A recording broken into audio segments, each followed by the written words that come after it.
What is going on, everybody? Welcome to the Locked In Sports podcast. I'm William Locke, coming to you live from Chicago, Illinois. And we got, of course, Luis Barranco joining me, as always, from Miami, Florida. He's got the goatee going on this Memorial Day Monday. Luis, how you doing? Happy Memorial Day to all the listeners. First off and foremost, because the Yankees have relaxed their facial hair policy, I thought it was only right that I started growing some facial hair this MLB season. You know, it's only baseball of me to start growing some, so I have decided to grow the goatee, as you see. Locked In Sports podcast does not have a facial hair policy. Under old administration, Critics Corner potentially could have been a little bit of, facial hair policy, but hey, it's 2025. All William cares about is that I don't look like Duck Dynasty on here. So I don't care. We try to keep it professional, I guess. That's funny. The facial hair looks good. I feel like I've never really seen you with any type of facial hair, so it is a little off-putting for me. But it was a fun weekend. I think before we get in, we got a fun podcast for you guys today. Going to be talking team of the quarter century because the Athletic came out with one, and I think we wanted to do our own, try to put some thought into that exercise. We were on the phone yesterday, putting together our list. And then we're going to talk Yankee recap and the MLB weekend in review. Before we do, again, just to call out, as always, if you're listening on YouTube, even if you're not, hit that subscribe button. We're at 30 subscribers, so we've gained a few since our last episode. We're trying to get to 100 by the end of the year. Please follow us on IG as well. We're posting reels every single day. We're posting graphics. We're going to be posting our team of the quarter century out there on our Instagram at Locked In Sports Pod. Give us a follow there. Maybe trying to get to, I don't know. I don't have a goal for Instagram followers this year, but let's say 500. We're at about 150 right now. It was a beautiful weekend. We had orange and blue skies down here in Miami. Knicks won last night, so it was great. I have Knicks winning the series. Weather is very hot down here, 90 degrees. There was good baseball. And William, I saw you were at independent ball. Can you explain to the listeners that don't know what independent ball is and how's the game up in Schaumburg? Yeah, I went to the Schaumburg Boomers game in Schaumburg, suburb of Chicago. Yeah, I mean, indie ball, they play in the Frontier League. There's a series of different independent ball leagues. They're not associated with like a professional organization. This Frontier League specifically is sponsored by MLB, so I think MLB helps fund the league itself.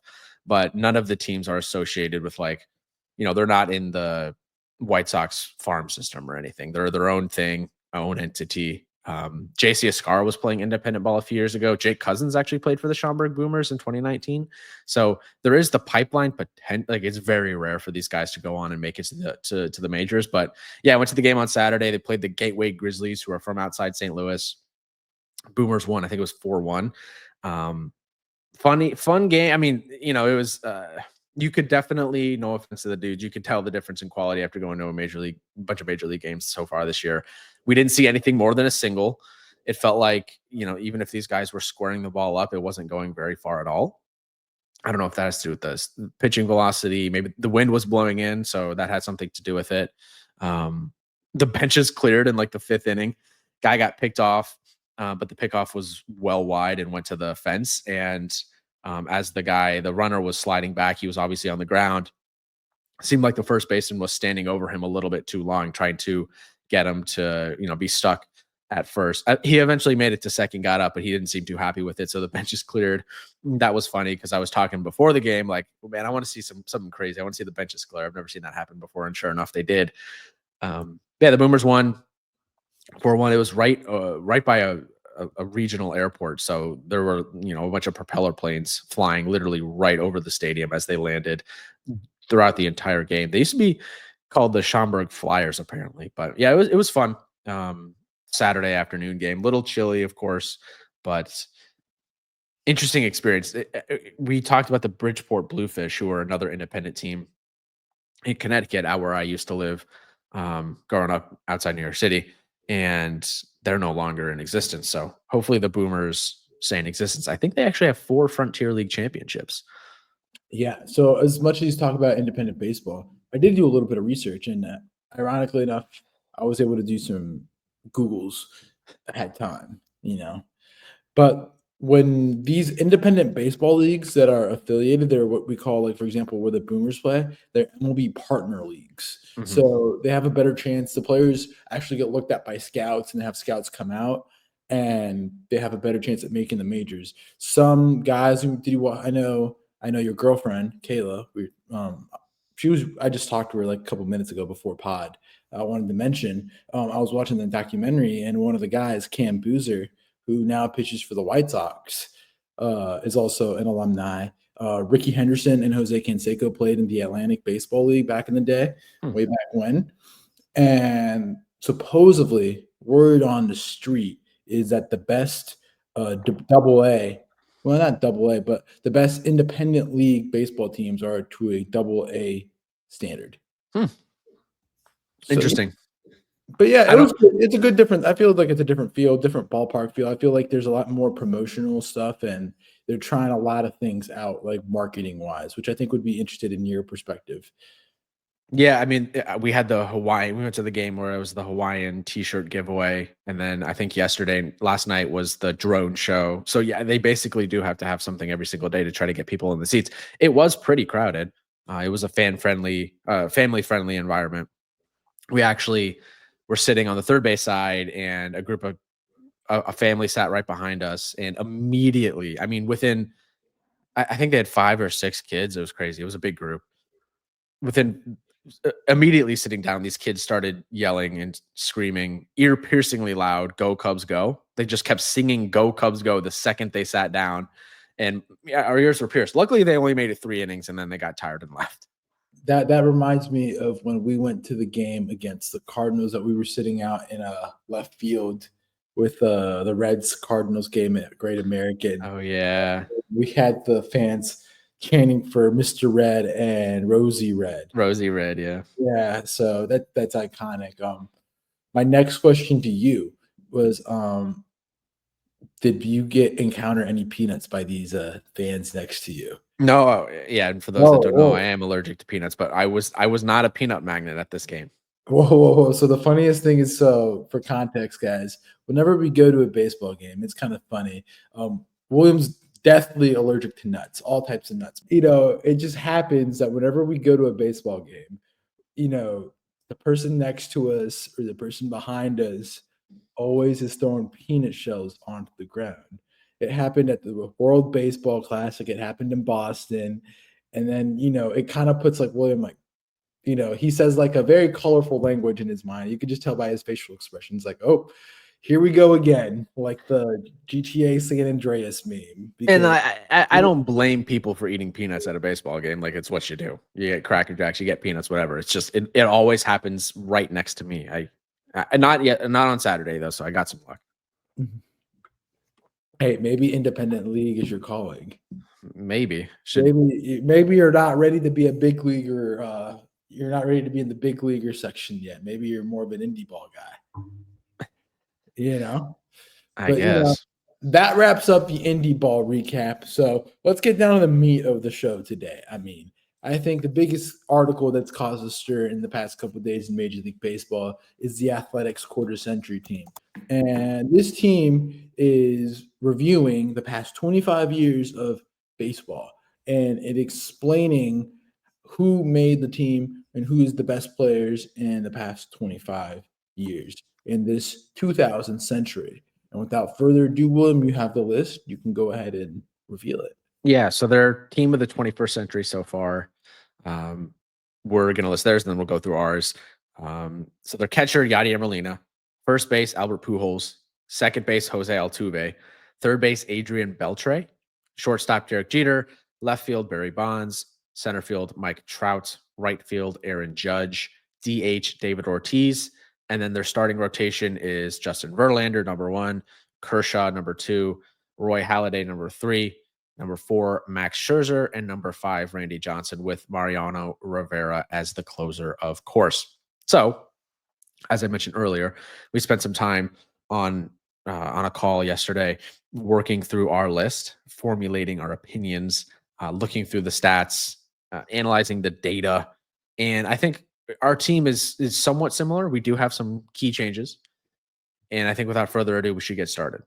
All right, let's start with the backstop, the catcher. Who's catching for us? So we disagreed with the Athletic on this one. They had Yadier Molina. We had Buster Posey. So Buster Posey, naturally 3-time World Series champion with the Red Sox or with the Giants, excuse me, sorry. 2010, 2012, and 2014. Yadier Molina is certainly known for his defense. That is his calling card. I think what gave this one away, and I don't know, maybe you could use it as an argument for Yadi, but Buster Posey played 1,371 games. Yadier Molina played 2,226. So nearly 1,000 game difference. And Buster Posey has a 2.3 higher Fangraph WAR rating than Yadier Molina. Buster Posey hit 302 batting average for his entire career. Yadier Molina hit 277. Buster Posey 129 WRC plus on his career, which is 29 points above average. Yadier Molina had a 97, which is 3 points below average. So Buster Posey, World Series champion. The defense, sure, maybe not as good as Yadi, but much better hitter. And he has a higher WAR, which means he's more valuable. And even though he played less games than Yadi. People do forget how good Buster Posey was in the 2010s. Like, people also forget that he lost a season completely for what we now call the Buster Posey rule, when the Florida Marlins Scott Cousins knocked him out at the catcher's place, breaking his leg. The dude literally, like I told William yesterday, like I'll never forget when he was coming out of college, him literally playing all 9 positions except the pitcher's position at FSU in a single game. Like, the dude's ridiculous and great bat. He's a great catcher. He's like, I think this is something that, we can both agree on. I think Yadier Molina is probably the best defensive catcher of all time. Yeah, I mean, 9 Gold Gloves. But just like in general, I mean, like, he's like elite of the elite. Buster Posey wasn't no slouch. If Buster Posey didn't have Yadier Molina in the NL, he would have won a lot of Gold Gloves. Yeah. And I just think that in the bat is just infinitely better. Like, he's like an incredible player. Like, yeah, if you do the comp thing you can do on Baseball Reference, Posey's better in WAR, he's better in batting average, OBP, slug, OPS plus. Posey has 3 World Series to Yadier Molina's 2. Yadi beats him out in All-Stars 10-7. And then MVPs, Posey has 1. Yadi never won an MVP. I feel like that's kind of like, I don't think every single player on our list does have an MVP. I feel like that's kind of a bare minimum. Like, if you're going to be in the team of the quarter century, or whatever, I think you should have at least 1 MVP. Maybe that's just, I don't know. Maybe that's a hot take. My thing with Buster Posey is, can you think about those World Series teams with the Giants? Like, who was the most important player of those World Series teams with the Giants? I mean, yeah, it was him. Him and Mad Bum. Him and Mad Bum. That's it. And I would say their middle infield defense with Brandon Crawford and Joe Panic was elite too. But like, my whole point is like, we're about to run through some players on this list that you can't, like, you think about the 2000s to now and those World Series teams that they were a part of, you take them off those teams, like, they're just like, they're priceless. They're timeless. You take them out, you can't think of memories without them on those teams. Mm-hmm. Yeah. He was the backstop for essentially a mini dynasty, winning every other year from 2010 to 2014. We haven't seen anything like it since. It's like those Yankees dynasties. What do you think? You think Jeter? That's the first thing. And you think Jeter, Rivera, Pettit, the core 4, with Posada as well. You think about Posada. Posada, I think, is one of the most underrated catchers, but like, he's not on this list. But I feel like you can't go through some of those World Series teams without thinking about those guys, mainly. Mm-hmm. Can you guess number 3 in WAR amongst catchers this century? Give me a hint. 4-team guy, played for the Yankees, played for the Blue Jays. Oh, Russell Martin. Yeah, Russell Martin. He played with the Dodgers as well. He started with the Dodgers, went to Toronto, then went to the New York, And then he You did the cat. You did the cat. I was showing Kayla last night the different cat voices, and I think my favorite one is the New York. I was with my boys in Wicker Park. We were in New York. He sounds like he's from New York now. It's so funny. I was watching the Knicks game, and I'll tell you this morning I was watching cat highlights in the compilation, so it came out. But yeah, Russell Martin played for Toronto, New York, and then he went to he played with the Yankees and Dodgers. Yeah. And number 4 is Joe Mauer, which is he's a full WAR point below Russell Martin. 5th is Brian McCann, and then 6th is Yasmani Grandal. Posada is number 7, but again, he had a lot of his production came in the 90s. Jonathan Lucroy, nice little shout out. Which I mean, the whole deal with Mauer is like, no offense, and I know Joe, if you're listening to this might offend you, but hey, with no offense, hope no offense is taken. Joe Mauer didn't play on great teams. Those Twin teams are just classic Central Block teams that would get to the first round, and that's it. Lose to the Yankees. Or just lose to the Red Sox, because this is also the Red Sox era. You could say the 2000s, and I know this is going to hurt, the 2000s was the Red Sox era. After those World Series. Yeah, well, they're the only team to have 4 World Series in the 21st century. It's definitely still the century of the Red Sox. The Giants are second World Series this century with 3, and it doesn't feel like they're. I mean, they could win again, but I don't know. They probably won't win this year. It doesn't feel like they're that close to winning another World Series. Yeah. So, first base. First base, we have Albert Pujols. I mean, we tried to make arguments for Miguel Cabrera, and that was really it. But I mean, what Pujols has done in this century is just insane. A 90 WAR, which is 21 points higher than Miggy. 3,000 games, 703 home runs, tick under 300 batting average for his career, 141 WRC plus, which is 41 points above average.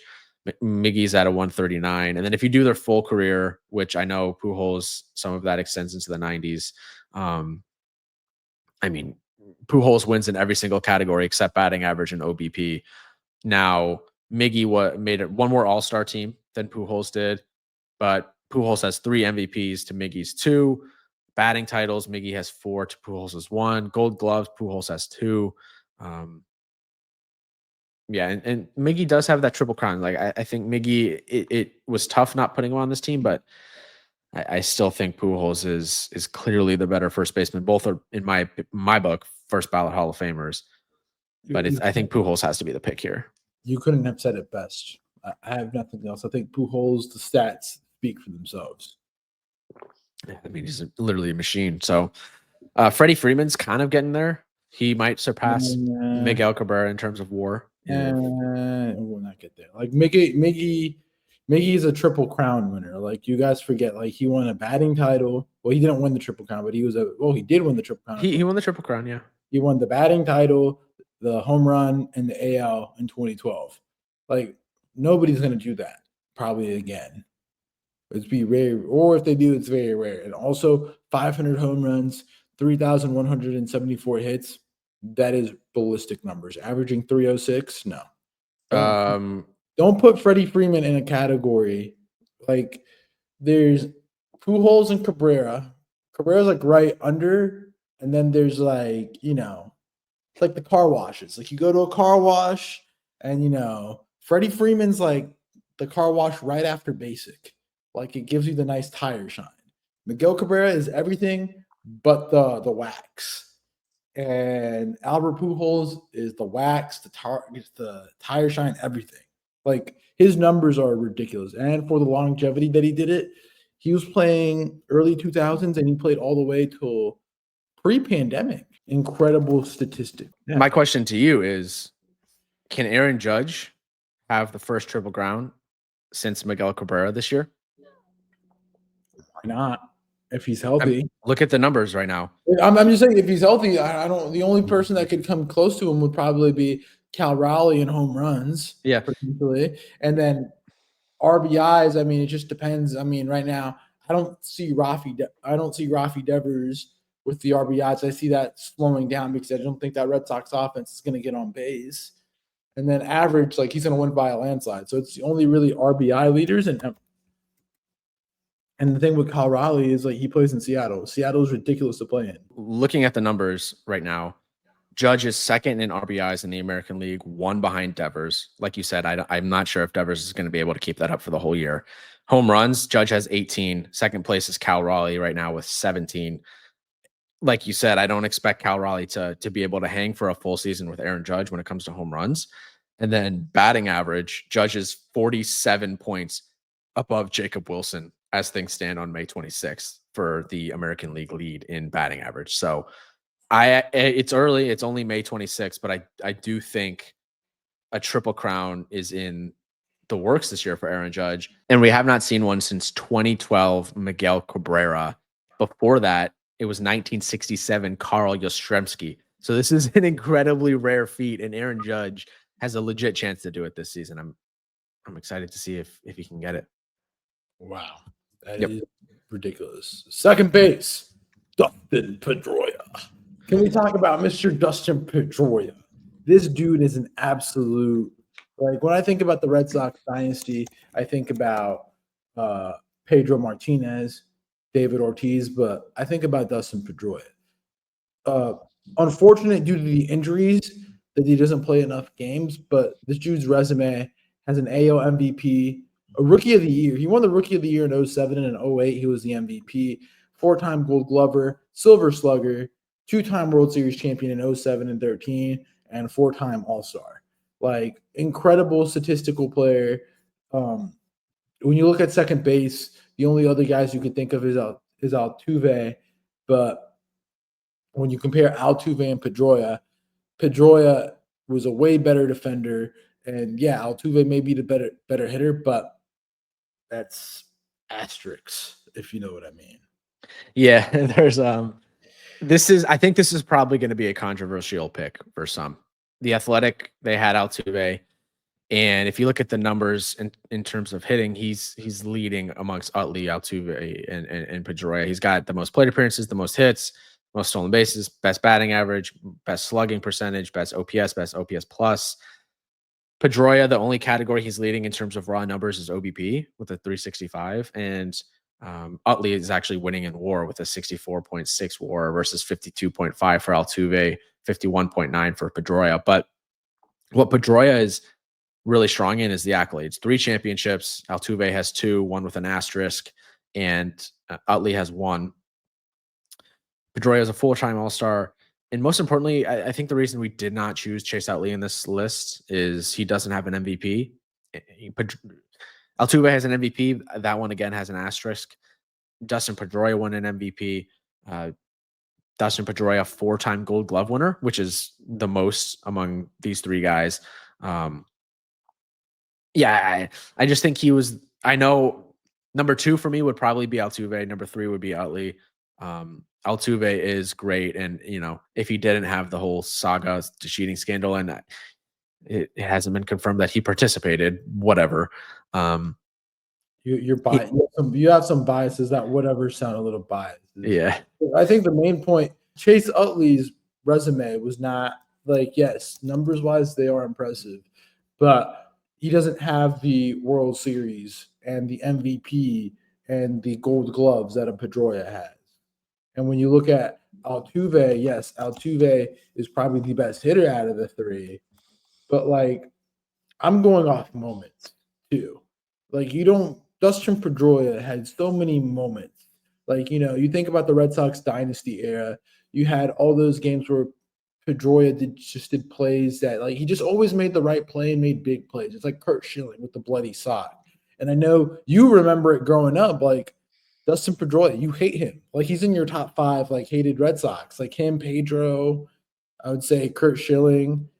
You hated Poppy, but I think Poppy's, like, harder to hate, It was like a sports hate. It was a respect for sure for all those guys. But, yeah, I mean, growing up in the heat of the rivalry, like, not my favorite players. And Pedroia had the personality to embrace, to be, like, the villain. I mean, perfect type of player for Boston, in my opinion. Yeah, like, he in the 09 did an interview I was reading with Boston Mag, and he called his hometown of Woodland, California, a dump. What? Yeah, and it got backlash and everything, death threats and everything. And he said in the original like context of the quote, what he was telling the reporter, he said exactly, "It's a dump. You can quote me on that. I don't give a shit." Wow. So that's Why what I'm did he saying. why did he say that? Well, I don't know. He has his opinions, but that's the whole point. Like when you look at players in that rivalry, it's perfect. Like Altuve is like soft spoken and like, not soft spoken. I don't want to like say that, but whenever you heard Altuve do anything, like Pedroia just did moments, defensive plays, hits, you know, Yeah, he was always in the mix. in the mix. Yeah. And Altuve too, with the Astros being so good for so long. But to your point, he's more of a like a behind, like he's quiet. He's not super flamboyant or anything. Pedroia, I feel like wasn't afraid to show his emotion. So yeah, we're going Pedroia. That might be our most controversial pick. We'll acknowledge that. Shortstop's not a debate. It's not even remotely close. Now, importantly, we are putting a shortstop that maybe people think would put at shortstop. We're going to put him at third base. So our shortstop is Jeter.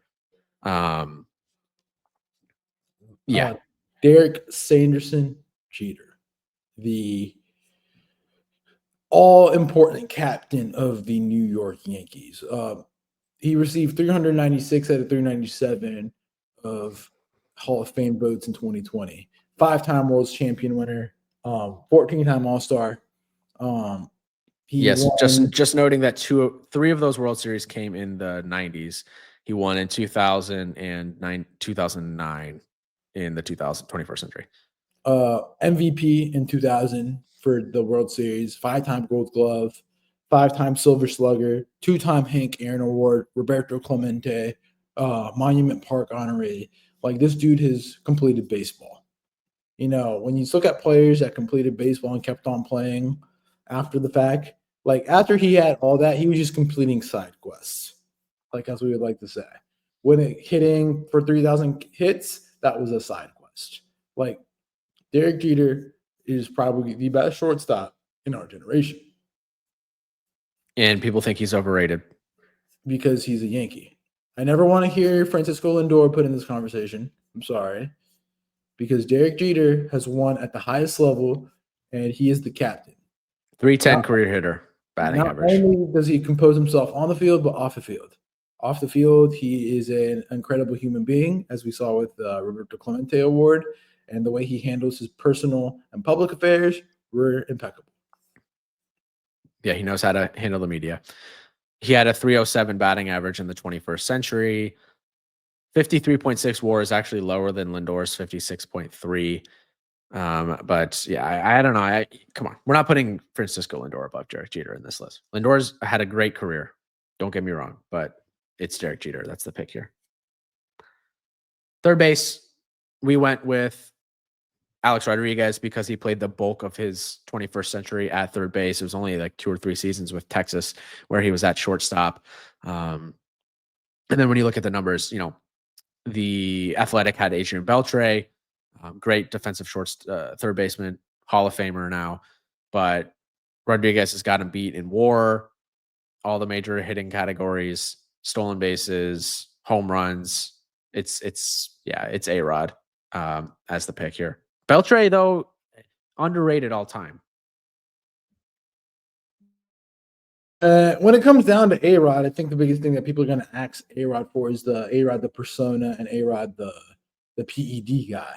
But like when you look at his baseball, like acumen and baseball, like who he was as a baseball player, like this dude was incredible. I mean, his swing, what do you think? Like, have you ever seen a blend of power, speed, and contact at the shortstop position when it was there? Now third base, but Yeah, beautiful swing. beautiful swing. He was one of the best players of that like prime kind of steroid era. He was one of those guys. Yeah. And like we're not gonna like axe him for doing steroids. Like the guy hit 3,000. The only thing that he doesn't have is 700 home runs, but 700 home runs is like that's like a territory like so like Yeah. That's like, extremely rare. like Those are the greats of the greats. He has 696. He's basically there. name the 3 outfielders. Yeah, left field Barry Bonds, center field Mike Trout, right field Aaron Judge. Left field, do we even need to talk about Bonds? I think it's easy. There's no one even close. Nobody even close. I mean, hey, we need to talk about how incredible Barry Bonds was. Those home runs, the home run king. And for the longevity that he did it, I mean, in the 2000s, he was just a home run machine. Home run machine. Yeah, he did. I mean, 3 back-to-back MVPs four. No. Yeah, that's true. Yeah, 01, 4. 02, 03, 04 MVP, one in leading in every major stat category. I mean, it was incredible. And he was 35 in the year 2000, and he still had a good enough performance in that century to make this team. In the 21st century, he hit 317 home runs across 986 games. That is insane. That's basically hitting a home run in the third of your games. 322 batting average, 1.241 OPS. Ugh, I mean, dude, he had a 59 WAR from age 35 to 42. Yeah. Now, people will say there's a reason for that, but he was incredible. Most walks ever in Major League Baseball, 2,558. It's crazy. Led the league in walks in like almost every season he played. And that's going to lead over perfect. Do you think, are we getting to the point where we should just be walking Aaron Judge? Like, we gotta talk about Judge now. Like, talk about the acumen about Judge. But Judge and Bonds are put up video game numbers right now. Like, I think it's getting to the point, like, why are you gonna let this guy swing the bat and get a home run? Like, just walk him. Just put him on base. Like, could Judge break the walks record for Barry Bonds in a season? In a season? So what? Bonds had 243 walks in 2004. 232. 232 is the record. Is that the all-time record? Correct. Judge has 34 right now. He had 133 last year. No, he's not getting close. They still pitched him, which I don't really understand why. I know. That's what I'm saying. Right? Why do you pitch the guy? He also had Barry Bonds also had a 40-40 year in 96, which is crazy. I mean, in 2000s, he wasn't the speed demon that he was, but man, oh man. Barry freaking Bonds, my guy. Barry Bonds, the home run king. Yep. Yeah, we got Judge and Wright. The other arguments you could make: Carlos Beltran, Mookie Betts, Ichiro Suzuki. And that's the one I'm mad about. I think Ichiro should be the center fielder instead of Mike freaking Trout. That's insane to me, man. You are underrating Mike Trout. But Ichiro Suzuki, man, let's talk about it. The guy comes over from Japan. And he goes on and hits 3,000 MLB hits in 10 years after his professional career started. Could you imagine if he were to play a full MLB career in the States? He hit 3,000 hits, my guy. Think about it.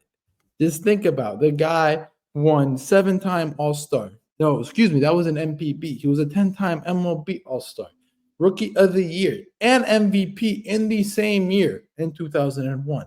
10-time Gold Glover, Elite Defender, 3-time Silver Slugger, and 2-time batting champion. He also was the stolen base leader in 2001. And he recorded 262 hits in a season, which is the MLB record, which happened in the 2000s. How can you not have this guy be your center fielder? Yes, Mike Trout is ridiculous, but Ichiro Suzuki is on a whole nother level. He affects the game, not only hitting, defensively, and on the base pass. Does Mike Trout do those 3 things? At his peak, yeah. Yeah, but this is Ichiro Suzuki. Okay, so how many Gold Gloves does Mike Trout have? None. Okay, how many stolen base leaders does Mike Trout have? Like 1? 1. I'm reading it right now. It's only 1. Ichiro was a MVP. Trout has 3. Okay. Yeah. But Ichiro, if you look at WAR, Mike Trout 85.6 WAR, and he's still going. That is first among center fielders, and it's not still even going. remotely close. Ichiro Suzuki, 57.5 career WAR. Trout leads him in home runs, RBI, OBP, slug, OPS, OPS plus, All-Star games, MVPs, Silver Sluggers, WAR. It's not even close by 25.8 WAR. More WAR is value in terms of Trout. I think you're underrating Trout here, man. And Suzuki, I get it. He's first ballot Hall of Famer, all-time great, one of my favorite players of all time. But to suggest you put Ichiro over Mike Trout is crazy to me. Trout's better, man. No, Ichiro. Ichiro also knew Spanish and Japanese and English. Yeah, and Mike Trout does only know English, so that is a notch in the cap of Suzuki for sure. Gold gloves, stolen base, batting champions. Give me Ichiro Suzuki. 10 gold gloves is insane. 10 gold gloves. I'm telling you, you're really underrating this guy. It's the same debate we had the other night with Pete Crow Armstrong. We put Pete Crow Armstrong number 2 because why? Because he affects the game defensively, on the base pass, and also hitting the ball. That's the same thing we're doing right here with Ichiro and Mike Trout. Ichiro affects the game defensively, 10 gold gloves. He also led the league in hits. He may not be the power guy that we have, but he hits the ball and for a batting champion, and he steals bases. Does Mike Trout do those things? No, sir. The thing that maybe is a knock against Suzuki, yeah, he was an all-star the first 9 or 10 seasons of his career. He falls off a cliff starting in 2011. And you know, that's the majority of the career we remember of Ichiro. It wasn't pretty. Seattle, New York, Miami, Seattle again to wrap up his career. He wasn't great in the last few seasons of his career. That's the only thing that if you're making this argument against Ichiro, not great. He was 37. I'm just saying. Do the math. If we're gonna do that, we can start, attacking players for being crap at the end of their careers, like Albert Pujols. Albert Pujols last season though was an all-star at age 42. Last season he was great in his last season. He came to the majors at 27. Okay, and you look at what Trout did. He came to the majors at 19 and was just tearing things up. Well, Ichiro was born half a place across the world. And he did, you know, if he played the point about him playing his full career in MLB, if that did happen, he would be one of the greatest outfielders to ever do it. Like, you need to relax with this Trout. Like, I know the whole Trout, Milledgeville, New Jersey, Ichiro is incredible. Okay, just saying his name over and over again isn't going to convince me that he's better. Just think about the impact he made for Japanese baseball players. Without Ichiro, we probably don't see Hideki Matsui. We probably don't see Masahiro Tanaka. We probably don't see Yoshinobu Yamamoto, and we probably don't see Shohei Ohtani in the majors. Think about the influence that Ichiro did. Yeah, he had a huge impact on Japanese players. I'm not denying that. I just think Trout's a better player. I disagree. Okay, we're not gonna agree. We can argue on this all day. We'll do a poll after the chat. In the chat. Okay. All right, I'll put it in the Spotify.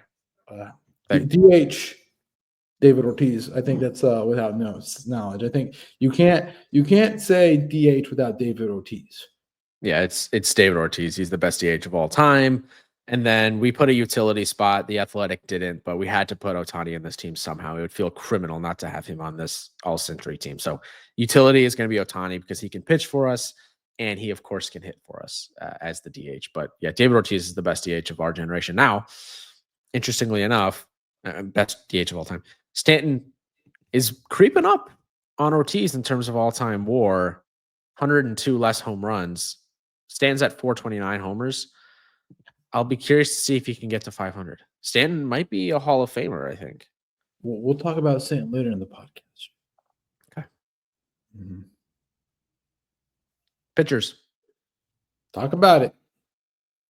Number 1's easy. It's Justin Verlander. Number 2, Clayton Kershaw. Number 3, Max Scherzer. Those were 3 easy locks for us. Not even really up for debate.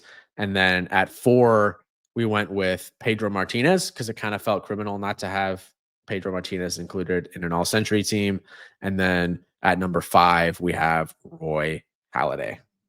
I think those are the 5 elite ones. I mean, Scherzer winning a Cy Young on each side. Roy Halladay was incredible. I mean, the only thing that hurts Roy Halladay was that he was a Blue Jays pitcher, and this was the era that the Blue Jays were terrible. Won a World Series, or no, sorry, but he had a no hitter for the Phillies in the playoffs.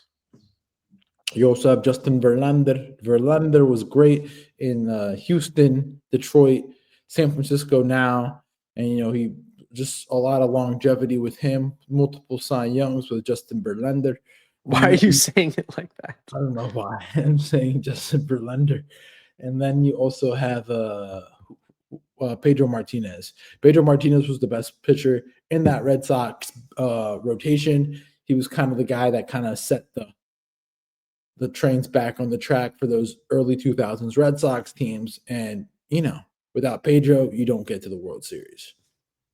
Yeah, in 04. He only won the one World Series in 04, but he was obviously a huge part of the team that year. And then Kershaw, 2 World Series, Verlander, 2 World Series, Scherzer, 2 World Series. When you think of Max Scherzer, what team do you think of him on? When I think about Scherzer, I think about either Detroit or I would have to say Detroit because he was so good. Detroit or Washington?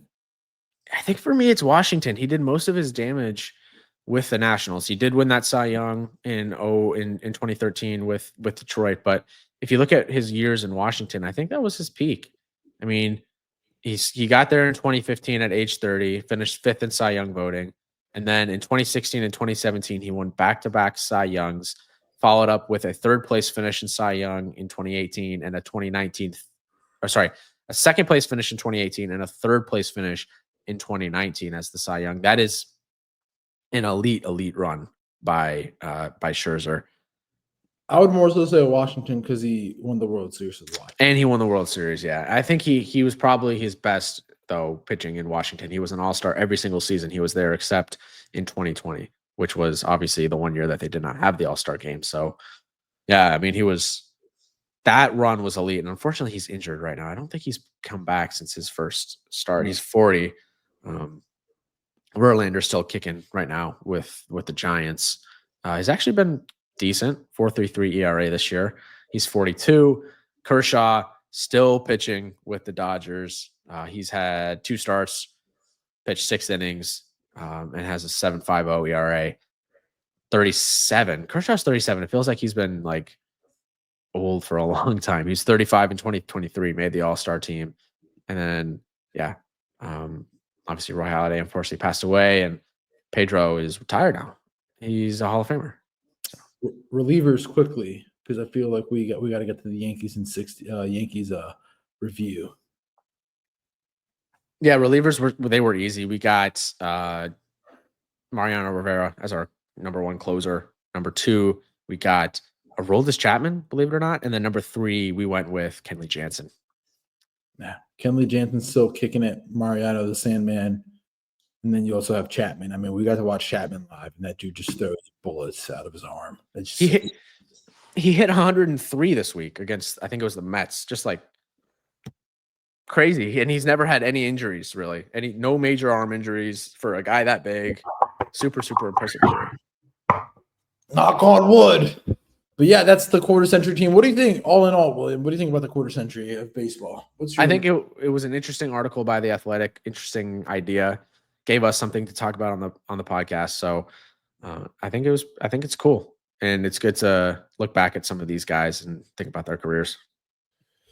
All in all, been a great quarter century. Hopefully to another great quarter century that we're both around. Maybe we're going to do Locked-In Century, quarter century review in 25 years.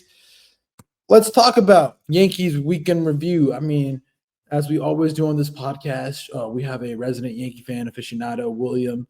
He has been a Yankee fan since birth. And as we do with every podcast, we always review the week that was for the Yankees. This weekend, the Yankees traveled out to Denver, and they played the Rockies, the lowly Rockies, in a series that was tightly contested for 2 out of the 3 games. On Friday night, there was a lot of angry New Yorkers, aside from the Knicks losing game 2, and the Yankees also lost to the Rockies 3-2. Clark Schmidt was not good, but was not bad. I think the biggest deal with Clark Schmidt on Friday night was that he cannot finish off the hitters. He'd get a bunch of 2-strike counts, couldn't finish them off. Was very inefficient. Tim Hill came in and surrendered a double to McMahon, which ended up being a 2-run double, giving the Rockies a lead, and the Yankees could not do anything to get back in the game. Yeah, they got shut down by Tanner Gordon on Friday night, which was, that was a frustrating loss. Yeah, we'll talk about more about that soon, but a lot of guys shut them down. Saturday, the Yankees went off. They took it personal. Yankees won 13-1, 21 hits, 13 runs. Judge hit another homer after hitting homer 17 on Friday. He hit homer 18. Max Fried with a nasty, disgusting pickoff move, as Cody Bellinger would describe it, leading with 6 pickoffs this year. Max Fried again was elite. 7 1/3, 6 hits, 1 earned, 1 walk, 7 strikeouts, 1.29 ERA. Very, very good. Goldie went 3 for 4, and Belly, Volpe, Dominguez, DJ, and Austin Wells each had multiple hits. And then yesterday, the JC Escar show happened. Yankees won 5-4 after a rain-delayed game. Judge and Goldie had 2-hit games. Warren, West Coast Willie, was back. Took him maybe it was due to the time change, had to get acclimated. The first inning he struggled. JC Escar could not handle a pitch in the dirt, ended up scoring a run, and the second run came in shortly after. But Will Warren then went on to strike out 7 and 4 prior to the rain delay, which when the rain delay came, he did not come back out. And you had Jonathan Loaizaga, Mark Leiter Jr., Devin Williams, and Luke Weaver come in and close the deal. Luke Weaver was a little bit suspect, so was Jonathan Loaizaga. Devin Williams allowed a runner, but mainly Weaver and Johnny Lasagna were struggling. William, let's talk about it. 2 out of 3 from Colorado. I know it's not the result you want to hear when you play the Rockies, but take it away. Yeah, I mean, we kind of called it. We said on Friday's episode that we didn't feel like the Yankees were going to get a sweep like in Colorado for whatever reason. There was going to be one of those weird games. Sure enough, happened on Friday. Couldn't get a hit off Tanner Gordon.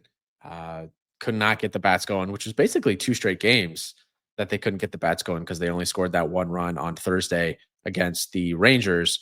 But Clark Schmidt, I mean, he did have those 8 strikeouts in 4 2/3, but he was working 97 pitches in 4 2/3 is not a great pace. And I can't believe like the closer that came in, Agnos couldn't locate, had that walk. I mean, Volpe, I'm sorry, I have to cut in, but like Volpe really got me very angry. Like he literally, Agnos did not pitch a single strike in his whole AB. And it was just, no, it wasn't Volpe, it was Dominguez. Because it was Goldie, Dominguez, and then Volpe ended up grounding out. But like he did not pitch a single strike to Dominguez, and they were swinging. I understand tunneling's a thing, but make the guy throw you strikes. Like the Rockies are playing for their, like a lot of these guys in the Rockies are playing for their major league lives, their big leaguer lives. Like make them show you why they're supposed to be big leaguers. And the same thing goes to Goldie. Swinging at that ball in the first pitch, I think it was first or second pitch that he swung, ground out. Like, come on, work the pitcher. Let's get his heart rate up. Let's get him a little, let's get the shock value. Because I know your major leaguers, your big leaguers, your professionals, you're like, okay, like, I'm supposed to be here, my talent's here. But when you're facing the big bad Yankees or one of the bigger teams like the Dodgers, like inflict some fear factor. Like let them remember like why they are that team that they are. Why they're the best of the best. That was a disappointing game on Friday. But to your point, and like you said earlier, they bounced back on Saturday. Great performance, 13-1. That was a nice, relaxing, no stress type of game that every fan enjoys.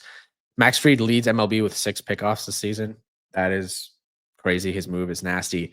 This is the second time this year the Yankees have scored 10-plus runs in a single inning.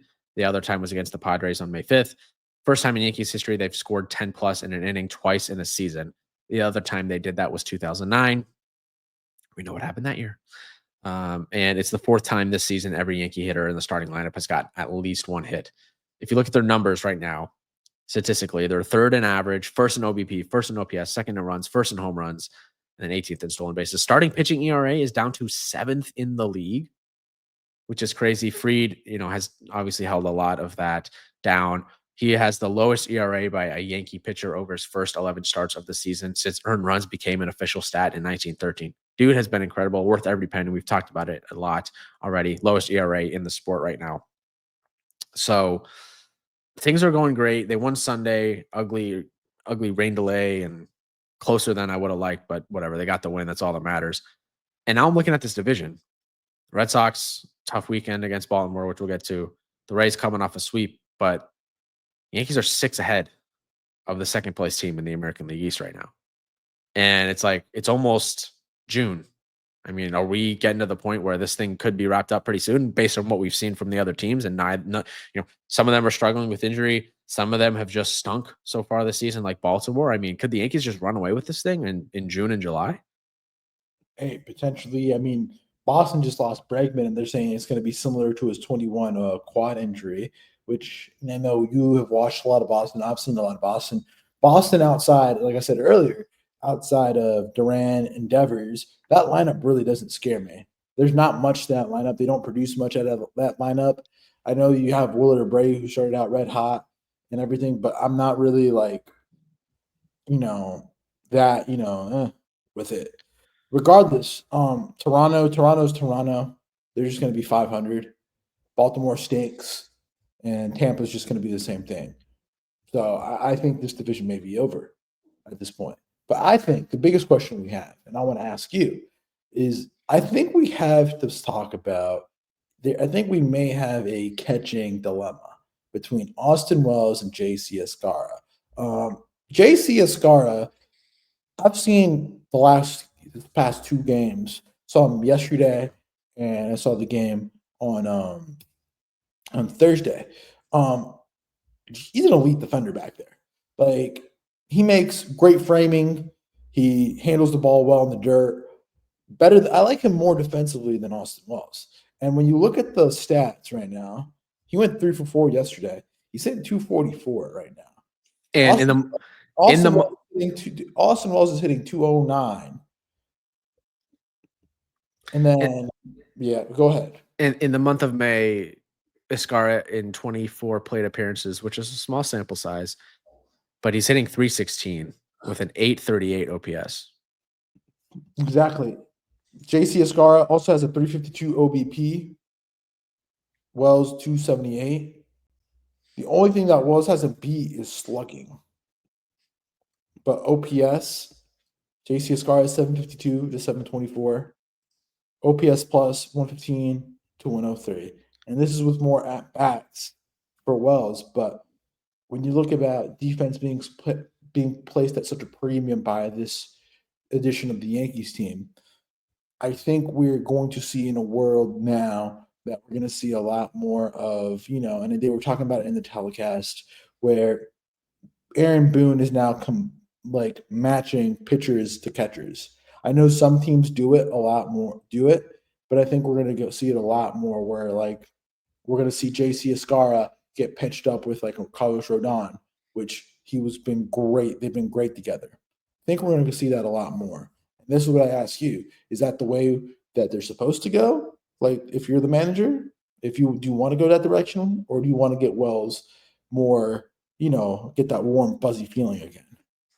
I don't think Wells has done enough to earn the right to be just the number one catcher. And even if it's, different pitchers that maybe he normally doesn't catch, he's still going to catch those games. I don't think he's earned that spot. So I think with what we've seen from Escara over the past couple of weeks in the month of May, he's earned the right, in my opinion, to kind of split starts with Austin Wells at this point. Austin Wells has not, stood out defensively. He's a strong framer. I'll give him that. But when we're talking blocking balls, agility behind the plate, not better than Escara.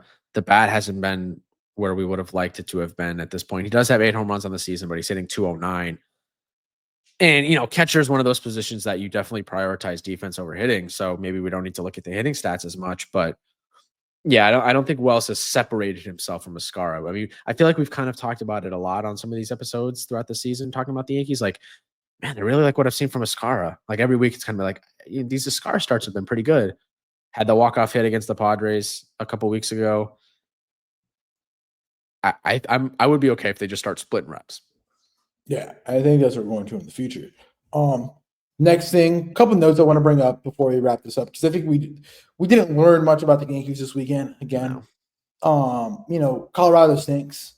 My frustrating thing about Friday is like there's only one or two guys in the Rockies lineup that can hurt you, and that's Ryan McMahon and Ezekiel Tovar, and that's exactly who hurt you on Friday, Ryan McMahon. Like simple as. Um, First things first, Boone made some interesting comments. They asked him like, would he potentially switch?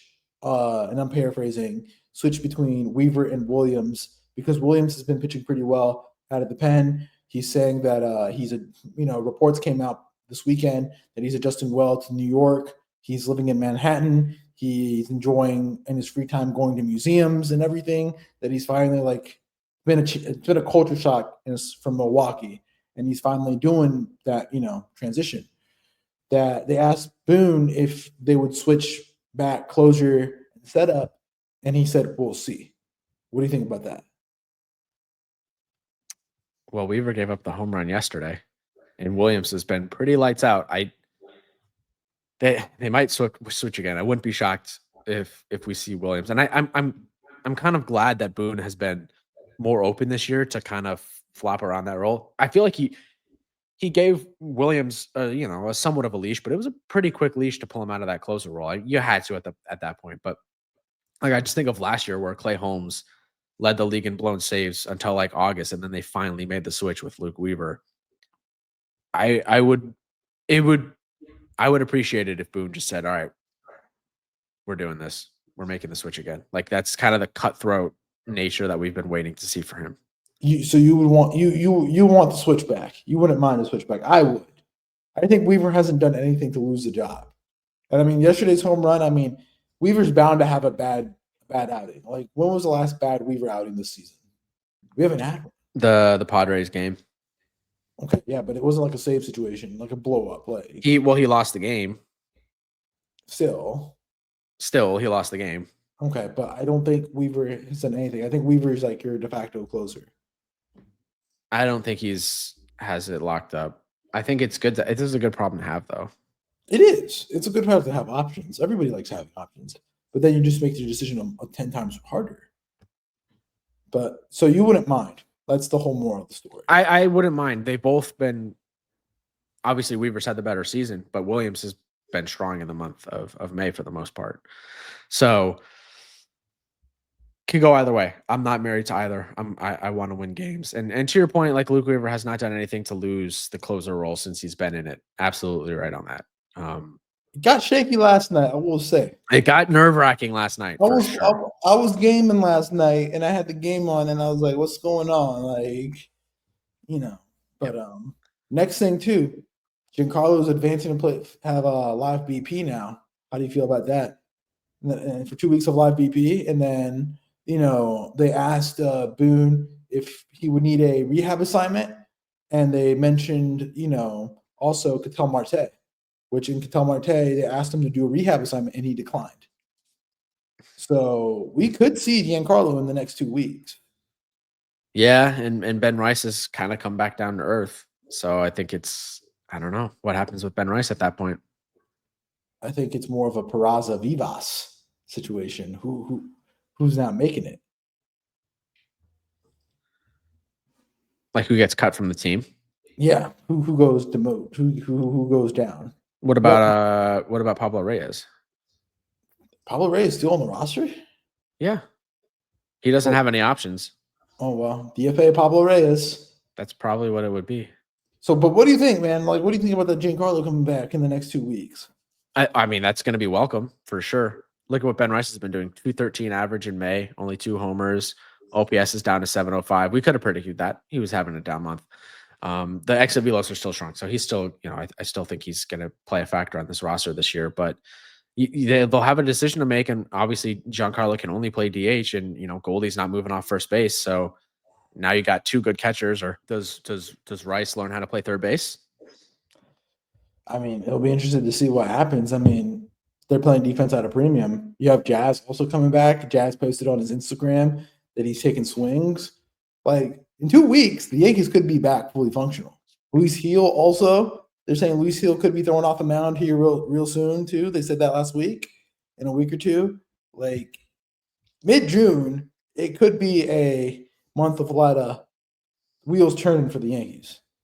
Yeah, hopefully everyone else stays healthy, obviously. And then finally, Nightingale reported Yankees are aggressively looking for some rotation help and a third baseman, preferably a third baseman bat, more importantly, a right-handed bat. I think that's something that's not news to us. I think that's kind of like obvious. Yeah. Ideally, I think we both agree that they would like to get a left-hander reliever. I know. I liked what I saw at what's his name? Brett Hedrick.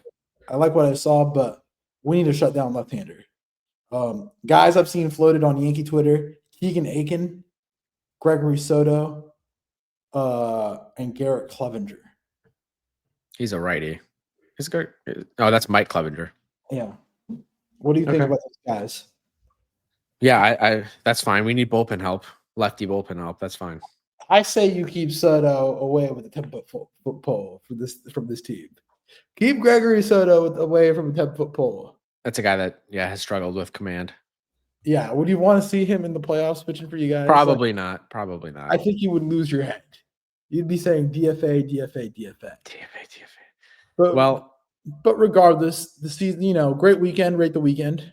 It's not a 10, but 6 won the series, didn't get the sweep, but we kind of predicted that. But it's another series win, Yeah, that's 6 straight series wins. Now we go to Los Angeles to take on the Angels first, and then the Dodgers over the weekend.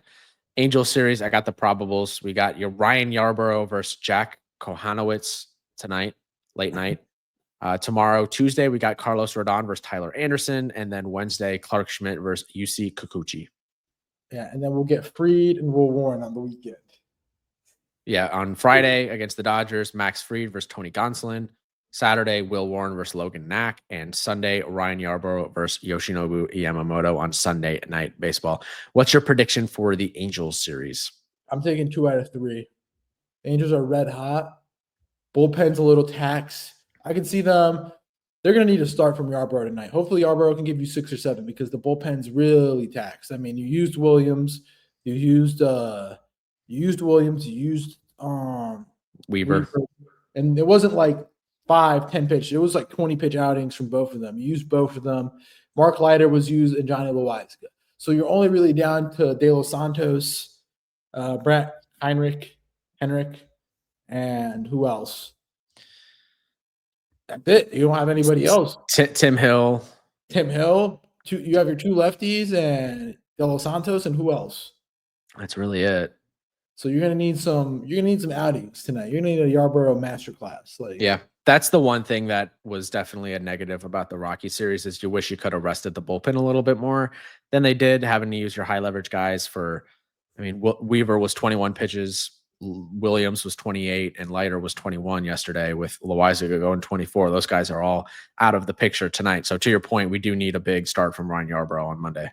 So that's why I say 2 out of 1. And the Angels are hot. I mean, they did lose yesterday to the Marlins 3-zip. But I mean, that team has been hitting the barn like everything. Like Zach Neto, Logan O'Hoppe, Taylor Ward, they've been hitting the ball pretty well. So they're gonna need a start tonight. Yep. Should we move on to the rest of Major League Baseball at the weekend? Let's go. Let's do it. Let's run through it quickly. We've had the listeners here for an hour. I'll go ahead and start out. Series of the weekend that we both followed. Arizona, St. Louis. Any takeaways? St. Louis ended up sweeping this weekend. Ollie Marmol got ejected Friday night, but hey, what a big series sweep for the Cardinals. What's going on in Arizona? I'm worried. Officially worried about Arizona. They can't pitch. 24th in starting pitching ERA, 26th in relief ERA. Justin Wilson surrendered the lead in the 8th inning on Saturday. That was a fun back and forth game. Randall Grichuk homered against his old team. Liberatore had a good start. But to my point, like I said, the D-backs bullpen blew it in the 8th inning. Some bad outfield defense by the Cardinals also late in that game. But man, I don't know what's going on with Arizona. They're under 500 now. They're 26-27. Like, this is a team I picked to win the World Series. They have talent. They have arguably the MVP in the National League right now in Corbin Carroll. The hitting is fine. They just can't pitch right now, man. And I don't know. They got Pittsburgh and Washington this week, so hopefully those are some get right series for them. But this was I learned some things this weekend, and to my point, to my take a couple weeks ago, I thought that the Cardinals could win this division. There are only 2 games back of the Cubs right now, who I feel like the Cubs have just been winning and winning and winning, and the Cardinals are still right there. This could be a fun race in the National League Central. But yeah, I don't know what the hell's going on with the Diamondbacks. They got to figure out that rotation and the bullpen. Diamondbacks may be sellers. I mean, Eugenio Suarez, right-handed bat for the Yankees. The Isaac Paredes trade might be switching to the Eugenio Suarez trade.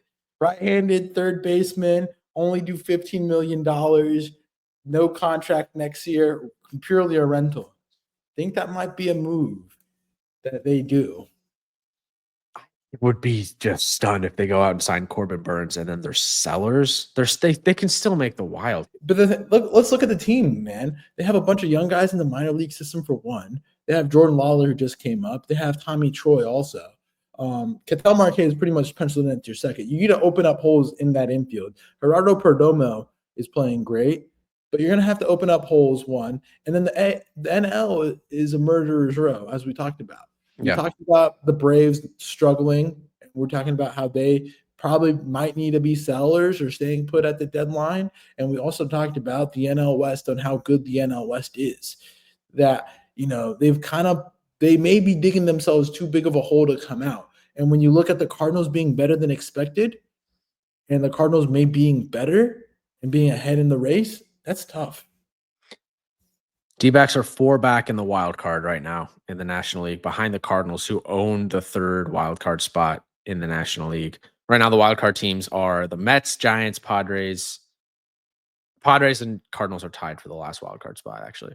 And then the division leaders in the National League are Philly, who's up by 2 games, Cubs up by 2 games, and the Dodgers up by 1 game. So Dodgers had a tough weekend in New York against the Mets. And I don't know, man. It's a big week for Arizona. They gotta take care of Pittsburgh and Washington. I know Washington is pesky. We talk about that a lot on this podcast, but they got to win those series if they're serious about making the playoffs this year, which is I'm just saying. I just don't see them winning Washington. I think Washington's pretty good. I just don't. I think it's pesky, but regardless, St. Louis looks good. Mason Wynn looks really good. I'm very excited to see what they do. Again, we got to get Alden on the podcast soon to talk about some Cardinals stuff, because I've seen them and they've shown some promising returns. I mean, on to the point, San Francisco and Washington, the Giants ended up winning 2 out of 3. Robbie Ray won win number 7 yesterday.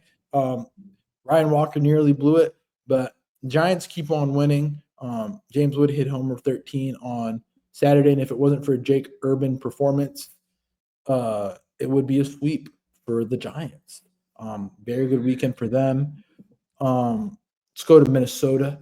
In Minnesota won 2 out of 3 this weekend. Twins won on Friday, and Ty France walk-off off Lucas Ursig, and then back-to-back walk-offs on Saturday night with the Twins winning 5-4. Brooke Lee single, 5-4, gives Minnesota the win. And then yesterday we had a pitcher's duel, Royals winning 2-1. Michael Garcia go-ahead single in 10th, giving him the W. Chris Bubik went 7 strong, 2 hits, 2 walks, 1 earned, 9 strikeouts. Bailey Ober, 6 2/3, 7 hits, 1 earned, 1 walk, 3 strikeouts. Any takeaways from those 2 series? The Twins and Royals both hold wild card spots, and the Guardians hold the other one. So it's all American League Central in the American League wild card right now, which is crazy. The only teams really pushing for it are Houston, Tampa, Boston, Rangers, maybe. Angels, maybe. Blue Jays, maybe. But I would be crazy if these teams hold on to all get the wild card spots. Imagine 4 American League Central wild card teams or 4 wild card teams from the Central. But it's in right now. If the season ended today, that's what we would have. I don't think it's crazy because when you look at it, the whole division, the whole East stinks, and the West is just cannibalizing each other. Like the A's keep losing, and nobody wants to win the West right now. Houston's not that good, so it'll be very interesting to see what happens. And it leaves a perfect takeaway, which my Boston take. Baltimore and Boston this weekend. Red Sox won 19-5 on Friday. Bregman's going to be out for a significant period of time, saying his quad injury is similar to the one in 2021. Alex Cora added fuel to the fire to the whole third base debate, failing to name Rafi Devers as the third baseman starter. And you had Marcelo Meyer, who got called up this weekend, started fielding balls at third base before the game yesterday. So, well, Myers played third base all 3 games that he has played in the big leagues. Still, though, it's just like you have Rafi Devers, Well, it's interesting, right? Because yeah. you tell Devers preseason, all right, you're not going to have to play third base anymore. You're at the DH. Don't worry about playing the field. And then your star third baseman that's having an MVP caliber season goes down with injury. And it's like, oh, well, we should probably, if move Devers back to third. Actually, no, we have this top prospect. Like, they're kind of lucky that they have a guy of the caliber of Marcelo Meyer. But now you started the clock on Meyer, and there's a ton of pressure on him to perform in replacement of Bregman, who's going to be out for a while. Do I expect Meyer to come up and just tear the cover off the ball? Probably not. It happens more often that these guys come up and struggle, and it's not going to be great. So I think it's a pretty bad sign for Boston, if we're being honest. I think Marcelo Meyer looked good defensively. He looks smooth. He looks natural. He looks natural in the field. Like hitting the ball, like, yeah, it's going to take a little bit of time to get adjusted to the spin and the velos, more the stuff, the velos. But he looked like a natural out there. He's obviously a top prospect. He's going to be a good baseball player, but he might struggle when he comes up at first. So it's especially when you had the dude in Bregman that was having an MVP caliber season, like, you're going to take a step back at this point in the lineup. Like, it's just, and now, like, you're down to essentially Duran, who hasn't been all-star level, Jaron Duran, and Rafi Devers, who has been an all-star. He's been their best hitter for sure, one of the best hitters in the game. Other than that, it's like, what do you have in that lineup at this point, right? Like, there's some serious lineup concerns now with Boston without losing when they lost Bregman. Like, do they call up Roman Anthony, who's just been mashing in AAA, and try to get some production from him? You don't want to start the clock. That's the thing. Now, my question is, before we move on, they split. Baltimore's dead. I'm gonna say a hot take. I think Rafi Devers could be an MVP candidate. And when you say MVP candidate, you mean like finishing second, third, or fourth, right? Because he's not going to win. Yeah. But he'll be a candidate. If this was the NL, he'd be up there for 1. Okay. Think about it. That team only goes where he goes. If he's not tearing the cover off the ball, we talk about Bregman, but I mean, Rafi Devers has had a great year. People get loose. Boston media lost. First 2 weeks were tough, but then after that, he's been ridiculous. Yeah, so he has, his savant page is a sea of red, just looking at it right now. 291 average, 945 OPS, 12 home runs. Let's look at his last 15 and last 30. I know 291. Let's look at his most recent. Since the meeting, he's been hitting like 400. He's been playing really well. If you want to look at the month of May, he's hitting 384 with a 1.166 OPS, 7 home runs, 16 walks to 17 strikeouts, which is not bad. Yeah, he's been great. He had 15 strikeouts in 23 at-bats in March. Yeah, but he's great. He's one of those guys. As it gets hotter, he'll be better. That's my whole point. But yeah, he's been great. He's been great. Let's talk about Texas. Time to sound the alarm bells. White Sox won 2 out of 3. If it wasn't for a Higgy RBI tie yesterday and an Adolis go-ahead home run, it would have been a sweep. White Sox. How we feeling about Texas? Yeah, and then Texas lost Jock Peterson, broken hand, got hit on the hand on Saturday's game. Probably going to be out for a while. Did see that Seager is going to return to the lineup soon, which is much needed for them. They are only 4 games back in the West, so hopefully getting Seager back helps them. But, you can't lose a series to the White Sox, and on the verge of being swept in that game with had a huge comeback in the ninth. I do think there is some concern, especially with that lineup. It just has not gone yet. But it's a different lineup with Seager in it. So let's see what it looks like when he comes back. Cubs beat A situations Friday and Sunday night, putting up 13-6 on Friday, 11-8. PCA had a 2-homer night Friday. Reds pen was awful. Reese McGuire went 2 homers yesterday. Seiya Suzuki, go ahead, homer in the 8th. Reds won on Saturday, but man, the pen sucks for these two teams. How about that PCA home run grand slam on Friday? I did. I mentioned it. He went 2 homers. I know. MVP? We'll see. We'll see. Milwaukee, Pittsburgh, dead series. It was a dead split. Brewers won Thursday and Sunday. Friday and Saturday, the Pirates won. The only noteworthy thing was that O'Neal Cruz hit a 122.9 mile an hour homer. Statcast record, right? Yeah, Statcast record. That was a nuke over the right field bleachers into the Allegheny. I don't know if it actually went into the river, but incredible home run. It was the seats. Went to the seats, but I think it went out of the stadium. I watched it. I think it was to the seats. If I remember watching the game, I watched like 4 games at a time. I remember it went to the seats. I'm like pretty sure, but not sure. And then also on the Cubs, I forgot to mention, we said a lot, but they need rotation help. That rotation, I know they're winning the division right now, but that's not a playoff rotation. Matthew Boyd, Colin Ray, Ben Brown, Jamison Tyone, and Cade Horton. Imanaga's hurt with that hamstring. Like, they need him back desperately. Steele's out for the season. They got to go out and get something externally as well. Let's run through these series. Toronto got swept 3-1 on Friday, 3-1 on Saturday, and 13-zip. Pepio went off yesterday. Then you had the Miami-LA series. Angels lost the series. Marlins won 6-2 Saturday and 3-0 on Sunday. Angels won 7-4. Taylor Ward had a franchise record, 10 extra base hits, as I said. Then Saturday, Marlins won 6-2. And then Sunday, Marlins won 3-zip. Angels won Friday night. Cleveland, Detroit. Cleveland won the series 3-1, winning 7-0 Thursday, 3-1 on Friday. The Tigers lost to Jackson Jobe start, and then Guardians won 7-5 in 10th. We had the Tariq Skubal-Matic start yesterday.